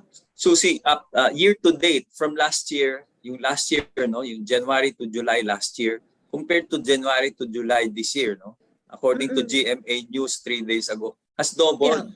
The number of leptospirosis patients has doubled, and as you said, puro flooding sa atin, ano, and we see the worst of it, no, at dadami pa yung flooded areas. Yes. Tsaka I think we should be at a point already where the cost should not be a hindrance for saving a life. Di ba? Parang, parang napupuwersa tayo na, I mean, I know you need to select and all of that, no? But in many other countries, not even developed countries, no? When there's an opportunity and there is technology to use it, let's use it, no? Parang ganun yung thinking ko. That's why there's health insurance, di ba? So anyway, so thank you so much for that, Boyet, and for all the work you're doing. I think, Raymond, there's another question. Okay, yun na yung question yung kay Agnes. That's the one that I took. I have a question for Ralph kasi intervention work, no. In the training of pulmonologists, what is the what should I say? What are the requirements or what have been the modifications now that there's so many new procedures that can be done in pulmo? Hi, Doc. So, so for our standard curriculum in the training program of pulmo, that's 2 years. Actually, interventional pulmonary procedures are really not included. So, only bronchoscopy, basic bronchoscopy, which is not even actually followed by almost all institutions. So, it really depends on where you train. So, like in other hospitals, hindi pare-pareho yung volume of the procedures that we did. So, so much so for the interventional pulmonary procedure. So, you're lucky if you are training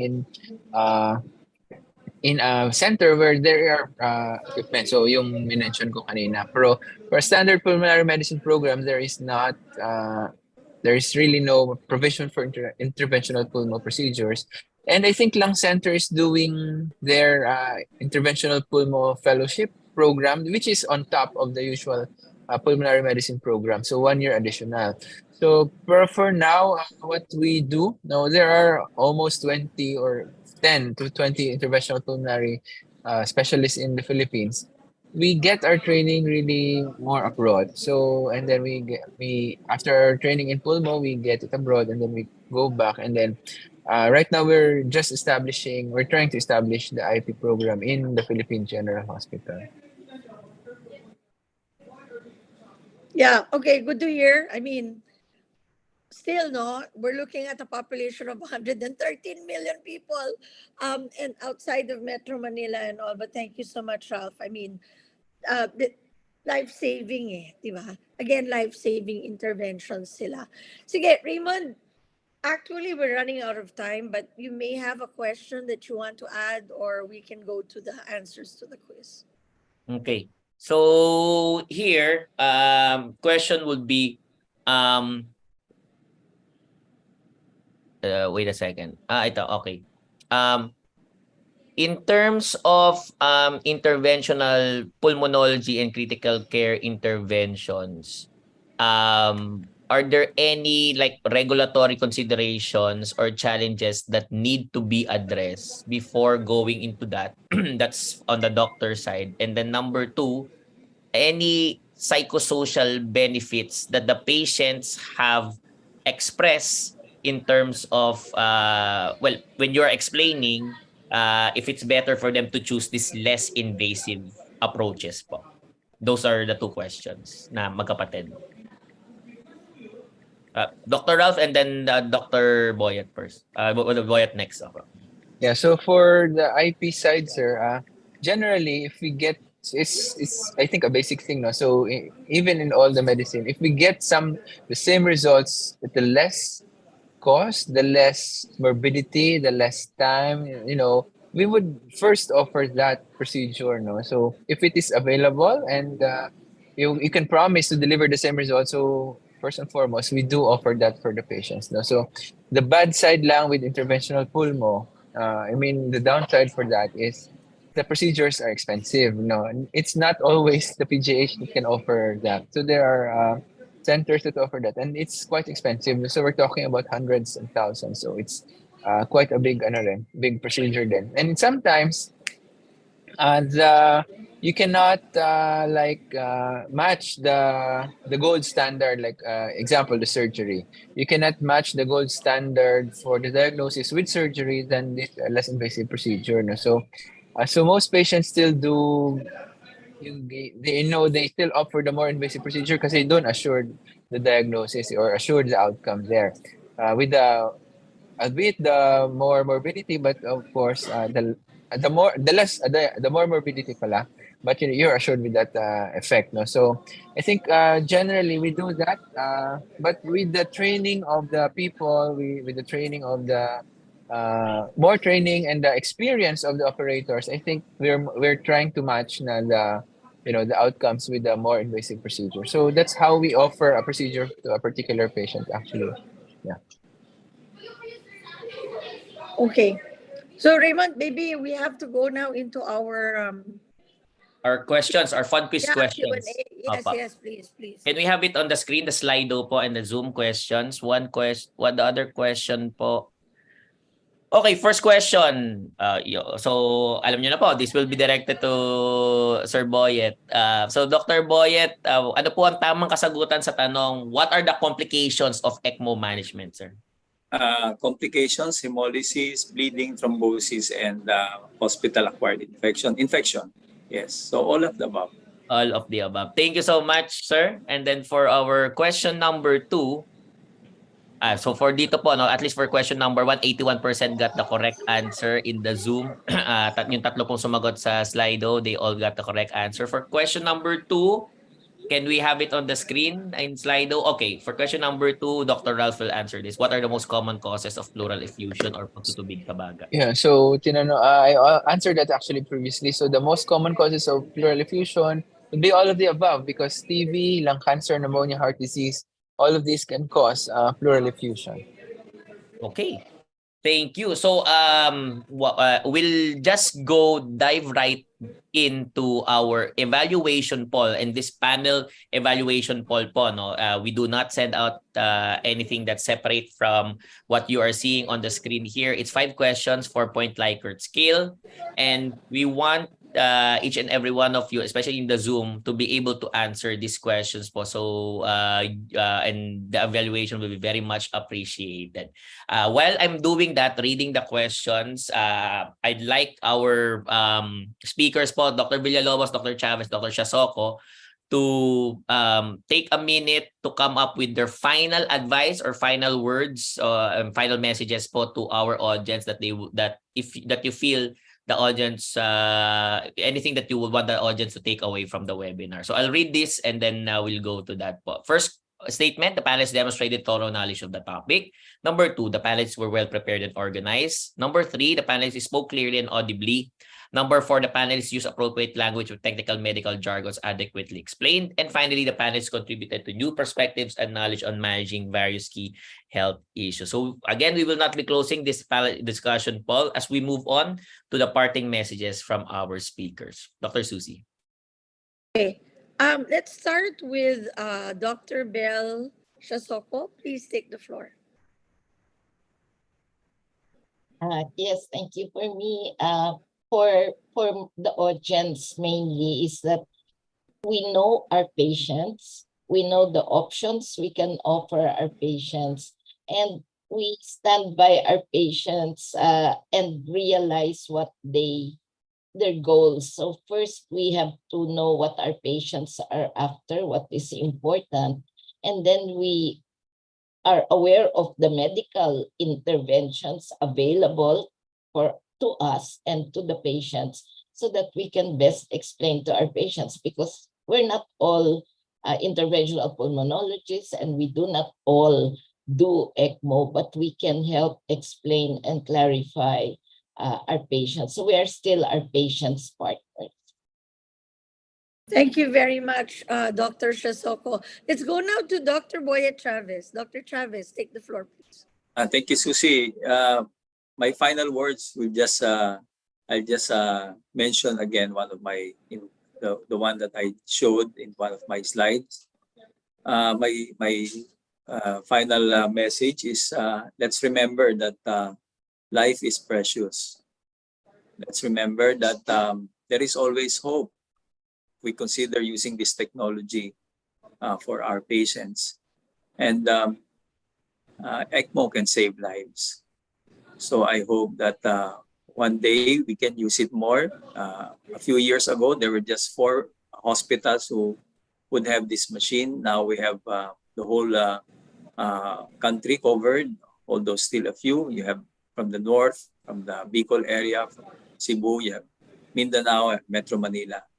I hope we can use this more. And finally, I hope the government will support us by way of some PhilHealth allocation for the use of this machine for our patients, especially for those whose lives can be saved and can go back to the community for productive work. Thank you. Thank you very much. It's Dr. Boya Chavez, one of our leading doctors and is Deputy Director of NKTI. All right, let's go to Dr. Ralph L.B. Villalobos, who's been a frequent speaker on our program, but also delivered a very excellent presentation today. Ralph, go ahead. Yeah, so the final message po is that I'd like to open up the minds of our young pulmonologists lang that we are thankful actually that we have this equipment already. No? So when I was training, these are all just but a dream. No? But with hard work and with training abroad, and we bring in the knowledge, and then a mentor told me this: you bring in the knowledge, and then the technology will follow. And then that happened in interventional pulmonology. I started without any equipment. We lobbied with the administration to bring this and that. And it came into a reality in a government hospital. So yun nga, as I told earlier the audience, no, that they were amazed that even in the akala nila PGH is very low tech and all that, but I told them na no, it is actually the other way around, because we have the technology and we have the skills here in the Philippine General Hospital. So I think that is our goal. And then I think the government, through the efforts of the DOH, are expanding the reach of I think of ECMO. Like ECMO, they are trying to build interventional pulmonology centers in the provinces. In I think one in Cebu, one in Bicol, and the other one in Mindanao. So I hope it will become a reality soon. Thank you.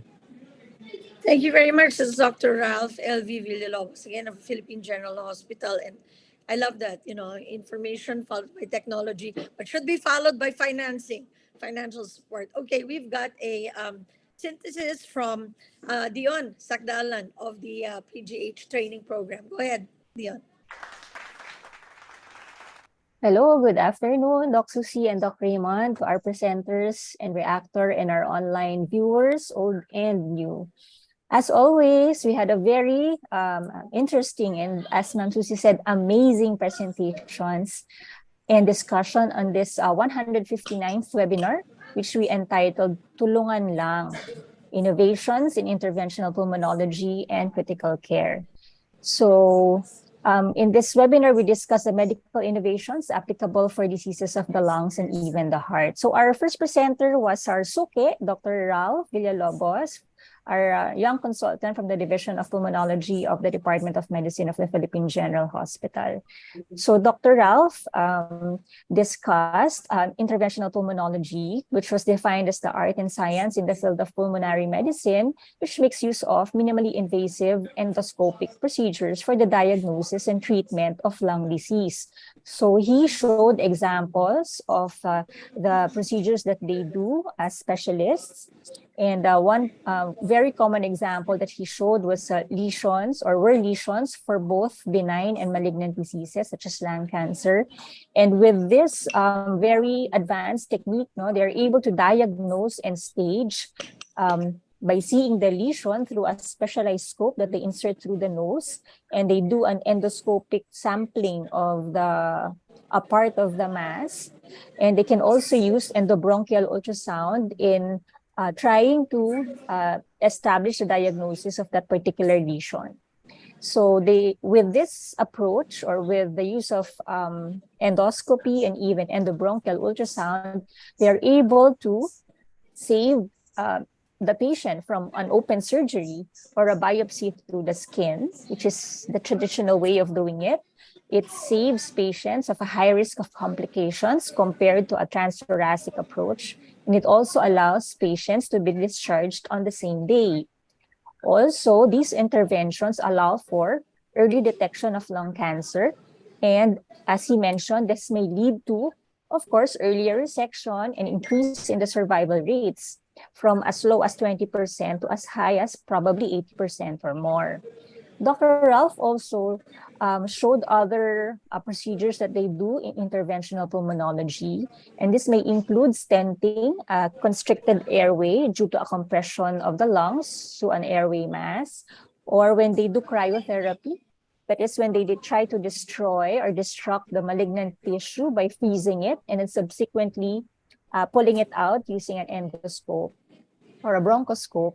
And the last very interesting case that he showed was extraction of a foreign body. Do you remember that? Yung garlic that is accidentally lodged in the airway. So very interesting procedures that they can do that can save patients without the benefit of an open surgery. Our second presenter was Dr. Joselito Chavez, or we call him Sir Boyet, who's a deputy director of the NKTI, is also a professor in the UP College of Medicine. So Dr. Boyet Chavez shared the basic concepts of ECMO and the NKTI experience, where in that particular procedure, he discussed how blood is oxygenated through a very specialized machine. So he termed it as parang dialysis for the lungs, no? So blood is obtained from the patient, channeled to a machine, and then the oxygen is removed and replaced by oxygen that is eventually brought back to the patient. And this replaces the function of the supposedly sick lung. So Dr. Chavez mentioned that the ECMO allows the time for the respiratory and cardiac function, which is not functioning well, to recover. It may be used for potentially reversible cardiac and pulmonary failure unresponsive to conventional treatment. And this may also be used to bridge a patient to a possible cardiac or lung transplantation.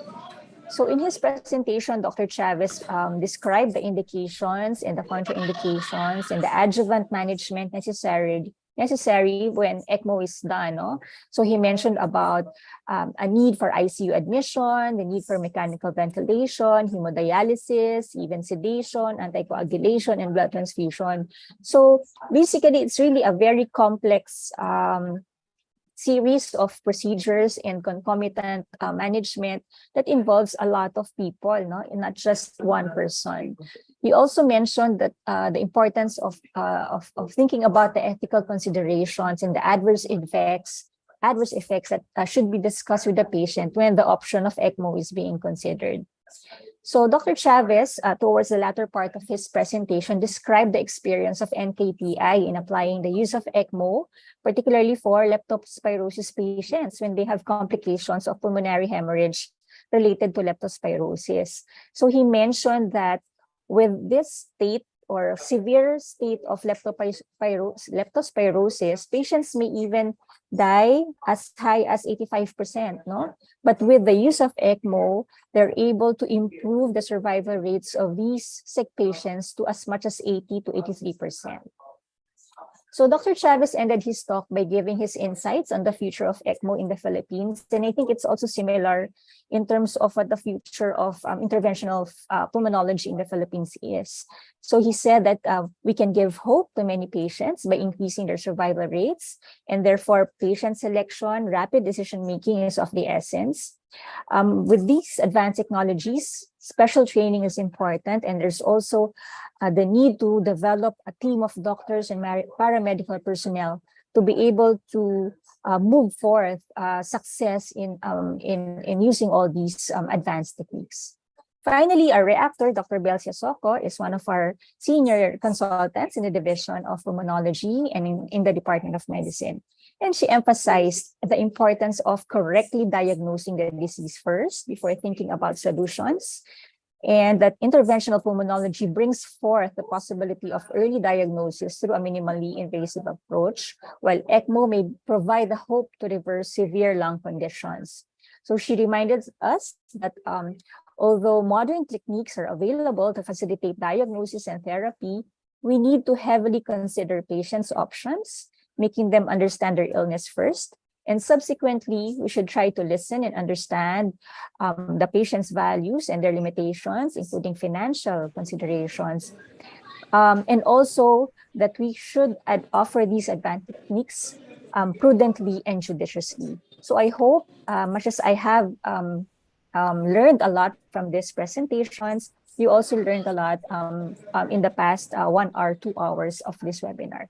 So thank you very much, and back to you, Doc Susie and Doc Raymond. Thank you so much. That's Dr. Dion Sakdalan, our coordinator for training at the Philippine General Hospital. Raymond, do you want to walk through the evaluation? Just very quickly po doon sa evaluation po natin. What is being shown here, we have 81 participants in the evaluation poll, and at least 92% of them have indicated that they strongly agree. So again, it's proof that they, number one, learned a lot from the webinar. Number two, found the discussion engaging. And number three, hopefully they will be the same audience that for the next webinars that will conduct, they'll still be here po. So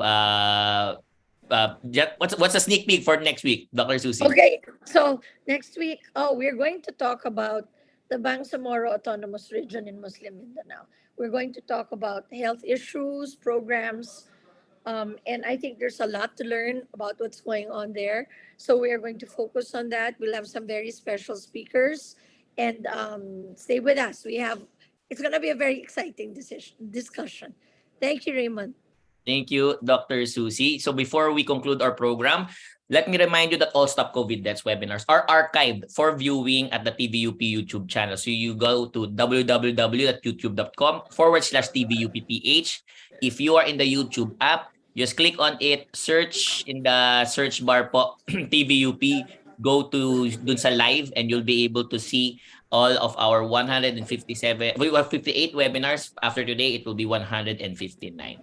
We also understand everyone very, very busy. So we have made up what we call SED shorts sa YouTube po. Meron pong ganon, the YouTube short videos, selected presentations that we hope will be able to, that you'll be able to appreciate, but will be able to help you gain more knowledge from these nuggets of wisdom that we call SED shorts. Okay, so that is the conclusion po for our program for today, and this formally concludes our webinar for the week. Magkita-kita po tayo again next Friday from 12 noon to 2 p.m. It's a date. Together, we can stop preventable deaths. So keep safe, keep healthy, and see you online.